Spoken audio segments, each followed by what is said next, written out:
Hey everyone, welcome to a new episode of Pieces of Lily. This is a continuation of the What is an IEP video that was previously posted. Today we're going to talk a little bit about requirements to get an IEP, who creates an IEP, and what IEP revision and renewal look like. So first things first, who qualifies for an IEP?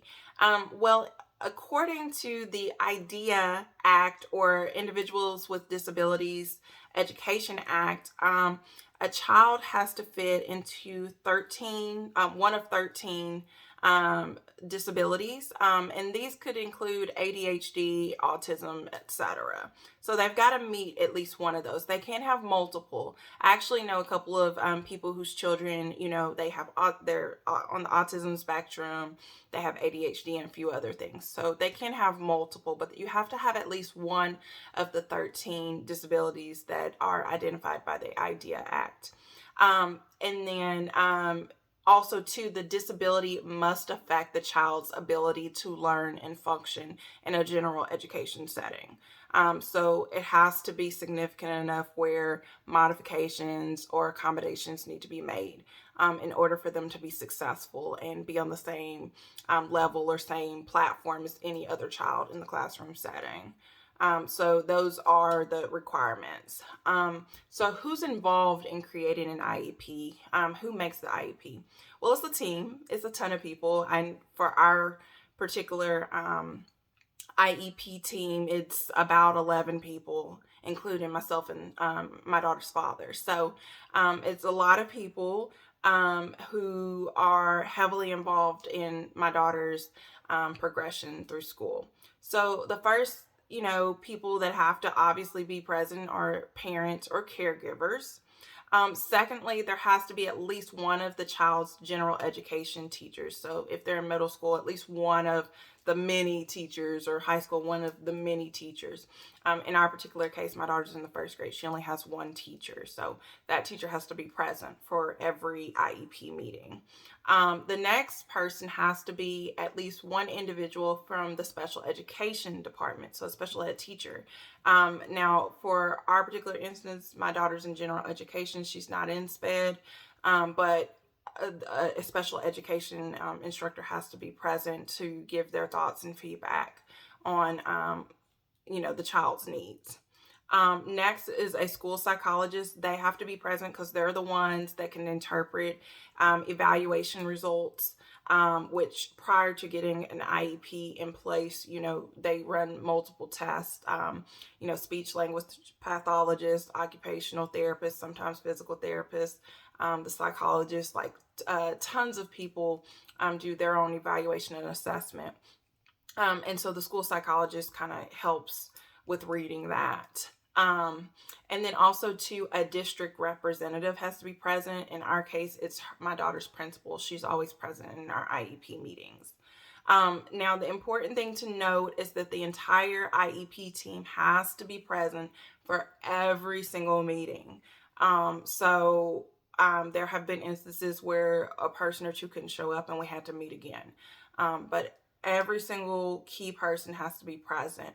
And one of the things, and I don't think it's a requirement, but one of the people that is in our IEP meetings is the guidance counselor. She's also available as well.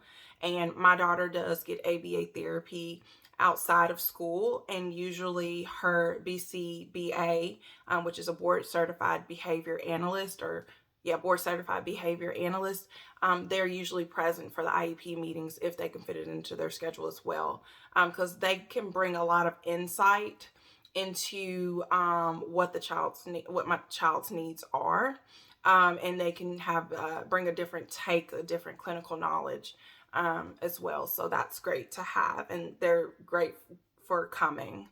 And so in that setting, that's where we kind of work on figuring out the baseline, figuring out where we are, and then creating goals to figure out where we're trying to get to. And I touched on that a little bit in the previous video about what the key components of an IEP are.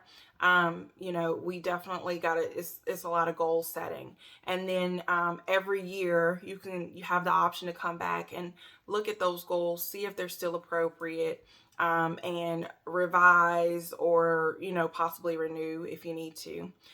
So at minimum, the IEP team must review the IEP at least once per year.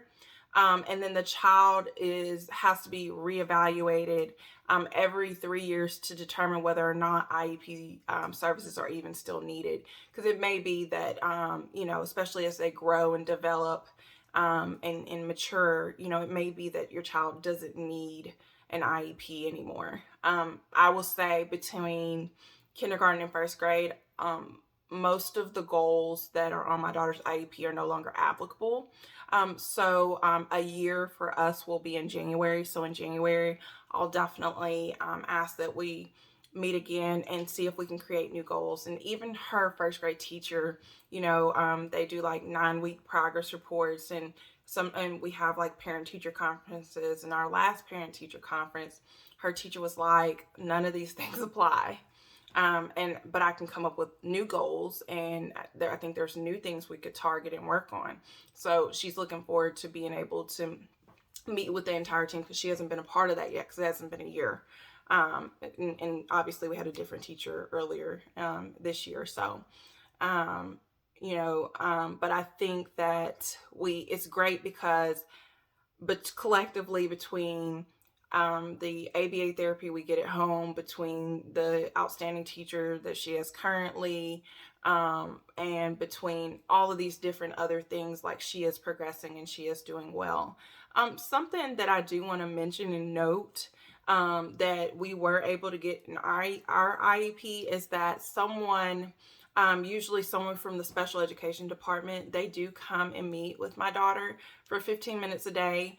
In kindergarten, it was usually at the beginning of the day to kind of get her mind ready for learning, discuss her emotions, her feelings, make sure she's not anxious, because that was a big thing in kindergarten, and just kind of get her ready for the day. Now I think they do it closer to lunch. It's 15 minutes. And they just kind of see how she's feeling, how things are going. Does she need help with anything? And all of that. And it's great. She enjoys that sometimes because she's able to just kind of express herself and then go on about her day.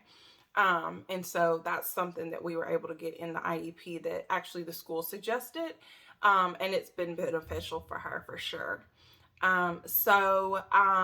Key takeaways is that, there are certain requirements to get an IEP. They're not outrageous. Your child has to have a disability of some sort that's recognized by the IDEA Act. And their disability has to interfere with their educational development.